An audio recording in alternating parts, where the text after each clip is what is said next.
What's up mga ka-farmers? Okay, flex ko lang to mga ka-farmers. Oh. Yung harvest ng anak ko kaninang umaga mga ka-farmers.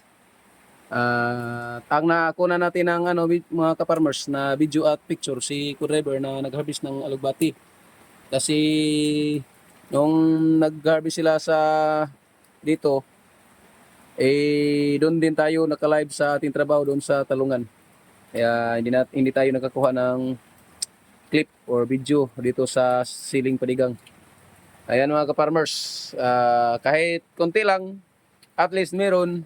At pasalamat tayo kay Lord na may pang na tayo, pambili ng asin, pambili ng bitsane, di ba?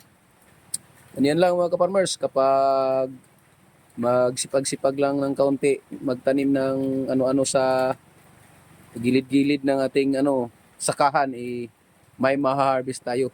Pero itong siling haba ko mga ka-farmers, or sa iba siling panigang medyo marami-raming puno yan, pero dahil nga hindi natin na alagaan ng maayos at pinabayaan ko na lang talaga dahil nandun tayo sa talong nag-focus, kaya yun, kunti lang, pero at least meron pa rin mga ka-farmers.